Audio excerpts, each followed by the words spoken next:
Hello YouTube, it's Ryan here with Hobbies of Man once again, and today we are talking about the Batman. So, it's Sunday, and I have just gotten back from watching the Batman over its opening weekend. More or less, this is basically the last day that I can talk about this with any sort of relevancy, because once the opening weekend's up, everyone has basically already seen it because no one wants to have spoilers. So, yeah, I'm here near the end of its relevancy before everyone moves on, but I wanted to talk about it because it's very, very good. I really did enjoy it quite a lot. So, full spoilers for the whole video. I'm not gonna try to contain myself and try to avoid spoilers because it just makes talking about the movie more difficult. And it's already kind of a tough one to talk about because it's not really what you would expect, if that makes sense. So let's get into it. This is done by Matt Reeves. The main actor here is Robert Pattinson, I think is his name. He was the guy that played Edward in Twilight. He's accompanied by Zoe Kravitz and Andy Serkis as Selena Kyle and Alfred. And we have Commissioner Gordon played by Jeffrey Wright, I think is his name. I can't remember. If it's incorrect, I'll put it here somewhere on the screen if that's the wrong name. But yeah, it's very interesting. And it's a DCEU movie in the sense that, like, it's a DC movie and it's about the Batman, and so it's a DCEU movie, but it is not connected to anything of the previous movies. It has nothing to do with Joaquin Phoenix's Joker, which I still haven't watched. And in general, it's kind of its own thing, but it was pretty good. So basically, it's year 2 of the Batman. Bruce Wayne has been Batman for 2 years now, and we get to see a situation that occurs over a 7-day period that he is narrating to us that, you know, is kind of the story of how he beat the Riddler the first time that he beat him, right? So it opens on October 31st, Halloween night of whatever year that he said it was.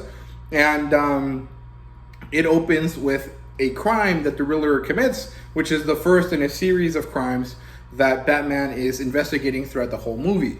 And what happens is that throughout the whole movie, we get to see the Batman kind of develop his relationship with Gordon, meet and then develop a relationship with Selena Kyle, and then have a kind of relationship with the Riddler in a way that is very similar to some sort of parasocial relationship that people develop with YouTubers, and they expect YouTubers to, like, care about them and stuff like that when there's no connection. And it's very interesting. It's a long movie. I think we were there for about 4 hours. Okay, the movie started at 12:30, and there was 20 minutes of, you know, ads. So 12:50 to 4. Yeah, that's about 2 hours and 50 minutes, plus or minus a few minutes there for for the credits. There is no end credit scene as far as I can tell. We stayed there until the end of the, you know, animated credits, and then it was just like the normal scrolling ones, and there wasn't anything. However, there was like a clear end point to the movie, and then a bunch of stuff that set up or finished up some leftover things. And that was really interesting. I actually liked it a lot. I thought it was really good. But the whole movie is basically year 2 Batman getting help from Commissioner Gordon and trying to earn the trust of the Gotham City Police, as he's also trying to solve the mystery that the Riddler has left for him. You know, he does a crime. He leaves a note for Batman. Jeffrey Wright, or, you know, Commissioner Gordon, gives it to Batman. Batman does the thing that he needs to do. He solves the riddle. He finds the cipher, and he then moves on to the next one. And Riddler most of the time is a step ahead of Batman. And it isn't about until halfway through the movie that, you know, Batman is like, oh, this is where we need to go. They go and find the Penguin, who has been a character that's been around the whole time. He's kind of a crime lord kind of guy. He's not the top dog of crime. He's kind of like second or third level. And he runs this casino or / bar that has a bar hidden inside of it that is only for the top brass of the government and the top brass of the mafia to hang out in. And that's where Batman meets Selena Kyle, and from there, their relationship kind of develops because Selena Kyle is tied to a woman that was part of the situation that occurred, and the Riddler is tied to the mob bosses that are kind of tied to this character that ties Selena Kyle and Bruce Wayne together.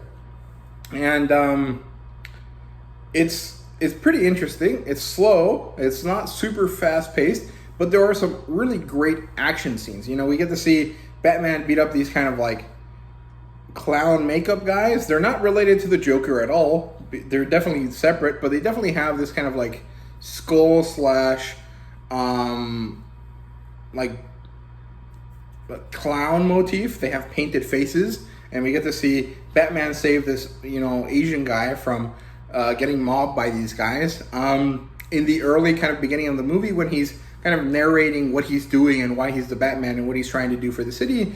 And then we get to see him beat up some guys in the club as he's trying to get to the Penguin. And then we get to see him fight Selena Kyle for a bit. And then we get to see him chase the Penguin in a very badass, super awesome looking car. I'm not much of a car guy, but everything about that car and about that chase scene was great. I loved it. The music was awesome. The visual effects were awesome. The car was awesome. Everything about it was great. I love that the Penguin was like, yeah, I got you. And then suddenly the fucking car comes out of nowhere and like wrecks him. It's so cool. Very good stuff. There was a lot of investigating and detective work and a lot of witty, like, mind game things, because this is Batman versus the Riddler. This is not necessarily just a physical Batman goes and beats up villains thing, but it's also Batman has to outthink the villains thing. It was great, and a lot of times there was some really interesting stuff that Batman was noticing that no one else was, and it really, you know, pays credence to this idea that Batman is the greatest detective ever. And overall, it was great. It was awesome. There's a lot of good stuff here, but there was some issues. Personally, I think the sound design of the movie was great. However, the balancing of all of the noises and all of the sounds that the movie made was a bit poor. Sometimes I feel like the music and the sound effects were way louder than they needed to be. And the way the movie was shot, most of it happens at night, but there's a lot of flashes and lights that come on during the movie. And so you're like watching this dark scene, and then suddenly you just get, you know, blasted with white light in your face, and it sucks because your eyes hurt and you're like, oh crap, I can't see this. And this happens way too often in the movie. Now, stylistically, it's awesome. In terms of watching it, it kind of makes it hard because you're constantly squinting at the screen, and it wasn't awesome because it hurts and it's not great in my ears. So yeah, I always get this weird thing where I'm like, freak, I forgot that movie theaters are as loud as they are. However, sometimes, even if they're usually loud, it feels like things are slightly louder than they should be. And I felt like that was a lot of the times that happened a lot in the Batman. There was this really awesome score throughout the movie. There was, you know, some songs that were actual like normal songs, and then there were songs that were like orchestral music pieces for the movie. And I really like that they incorporated a lot of sounds that happened in the movie into the sound of the soundtrack, right? So there was this woman's scream once turned into this kind of shrill whistle sound that leads into part of the Batman's theme. And then there was these other moments where a bat screeches, and then that also turns into a soundtrack part. And it's really good. Overall, it was good. It was just loud as fuck, and like unnecessarily loud, like really, really, really loud. And I didn't like that a lot because it kind of takes you away from the movie a little bit when you're trying to not get your ears destroyed and your eyeballs are burning because of the bright lights. But in general, I thought it was really good. This was mostly a Batman first movie. This was not about Bruce Wayne at all. Bruce Wayne, as Bruce Wayne, I think appears in 1 or 2 scenes. One time is when he's visiting Alfred in the hospital, because Alfred happened to be accidentally, hurt by a bomb that was supposed to be for Bruce Wayne.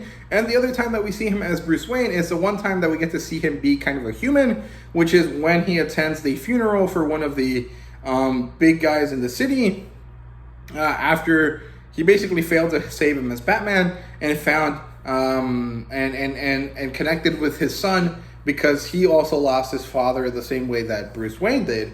And those are the only two times that we see Bruce Wayne as Bruce Wayne in a capacity other than he's sitting at home. But it was good because those two times were really good at providing humanity for Bruce Wayne, because Bruce Wayne is basically not a character in this movie. It's all Batman all the time. And those two moments of Bruce Wayne develop a lot of humanity for the character. Actually, there's another moment where is when he goes and visits Falcone, who happened to be linked with his father in some way, and he finds out that his father was not a Boy Scout or like a good guy the same way he thought. And then he goes and visits Alfred in the hospital, right? So those three scenes develop a lot of Bruce Wayne and kind of enforce and then develop the Batman as a result. And I thought that was really well done. It was really, really good. This is by no means a character movie in the sense that, like, if you're there to kind of learn about Bruce Wayne and Batman and how they came to be, it's not really that type of movie. However, it is a very good, like, detective movie. And it is also a pretty interesting, like, villain-focused movie. Like, there's a lot of reasons why the Riddler does the things he does. There's a lot of reasons why Selina Kyle does the things she does. And Selina Kyle's not really a villain, but she's, like, not a good person and not a hero in the same way that Bruce Wayne is or that Batman is. And you get to learn a lot about them, and then you get to see them reflect onto Bruce Wayne, Batman. And then you see that Batman, like, kind of is okay with his connection in the way that he and Selina Kyle reflect each other, but hates the way that he and the Riddler reflect each other, or they kind of make two sides of the same coin. And I really like that. There was this moment where Batman visits the Riddler in prison right near the end of the movie, and the Riddler's talking to him like, yeah, we did this together, you know, this very parasocial kind of relationship there. And Bruce Wayne is, like, abhorrent of this. He's like, no, we did not. You did all of this by yourself. What the fuck did you do? You're crazy. And, you know, he kind of tells him the truth, right? He's like, you're a psychopath. You're pathetic. You have all of these problems. And it felt very, like, powerful and, like, very, like, direct from Batman, but also from Bruce Wayne. Like, he was telling the Riddler this, but in any other circumstance, the Riddler could have been Bruce. So it's very, very interesting. I liked it a lot. I thought it was really well done. There was some really good character moments. Most of it was really good action and detective work stuff. I think if you like cop movies, if you like detective movies, if you like crime boss movies, you'll probably like the Batman, but it is not a superhero movie in the sense of the MCU or Shazam or, you know, kind of Aquaman. It's not really like that, but it is still a very good movie. I liked it a lot. It was really good. It focused on Batman the detective, not Batman the guy that fights aliens, which I thought was great. And like I said, it's not like the greatest movie ever. It's really good for what it is, but it is not my favorite movie ever. I think it's a good movie that came out this year, but it is maybe a little bit too long for the average viewer, and I think that that's, you know, not the best, but it's also not that bad. Like, it's whatever. I think this is a movie for fans of Batman, but it's also a movie that the majority of people can watch, and it's not going to be that difficult to get into, but they might have a few issues about it, like the fact that, you know, hey, maybe it's too loud sometimes, and maybe it's too bright sometimes, when it's, like, dark and then it turns bright, and it's, like, too bright, and then also maybe it's a little too long for most general audiences. But in general, overall, you know, ignoring all of those issues and assuming that you're a Batman fan, I think this is a pretty good movie. It's year 2. It happens over 6 days. And you don't really know this. Like, it's not like it turns the page and tells you on this day, on this day, on this day. But it opens with October 31st and it ends on November 6th. So that's a week, right? And it was good. It was really enjoyable. It was great. There was a lot of stuff that was finalized and then set up in the last couple minutes of the movie. We get to see the Riddler talking to this character, and first I think it's Two-Face. He has, like, a really deformed face, but then he starts laughing and I'm like, oh, that's the Joker. It's not Joaquin Phoenix, it's not Jared Leto. I don't know who this Batman version of the Joker is supposed to be, but he is pretty interesting, and he kind of uses a riddle to get the Riddler to be his friend, kind of, or to kind of develop a connection with him that I think was really great. It was awesome, and his laugh was creepy as fuck, so it was great. And then we get to see Batman and Selena Kyle, Black Cat, talk to each other. She says she's going to Bloodhaven, so that's kind of far away from Bruce himself, but it is like next county over, basically, in terms of the location of the city compared to where Gotham City is. But that's usually where Nightwing is stationed, right? So he kind of patrols Bloodhaven in the same way Bruce has Batman. Batman has Gotham, right? Sorry, I messed up there. But I'm curious to see if that is set up for a standalone Black Cat movie, or if it's set up for Robin to show up at some point and then join Black Cat in Bloodhaven, or what's going to happen here. But I think it is too early for Batman to have any sidekicks yet. He's only been doing this for 2 years. He is still like a young man, right? So it would be better if he's like, I think this version of the character is in like his 30s, right? So it'd be better if he got around to having a sidekick when he was in his 40s. I think that makes him more of a dad figure for the characters that he's kind of in charge of. So I think that would be probably better. But overall, I really liked the movie. I thought it was great. It had some issues, but most of the issues were just things that bothered me because I'm not much of a moviegoer, as in I don't go to the movie theater that often. So some of it was just too much stuff happening, too much like noise, too much light, but it wasn't really like an issue. It was just kind of like, hey, this is a problem that I noticed for me specifically. It probably won't matter to most people. Maybe, the sound system in the movie theater I went to wasn't calibrated correctly or something like that. But the storyline was pretty good. It is fairly simple, but however, I think that nothing is super easy to figure out. So you don't really figure out the situation until the end of the movie, and that's okay. That's perfectly fine. It's actually quite good because it keeps you interested in the movie. And overall, I think it did a really good job as a Batman movie. However, it doesn't really do a good job at being a DCEU movie, but the DCEU is a pile of garbage right now, so I don't know, maybe that doesn't really matter all that much. But yeah, that's my thoughts on the Batman.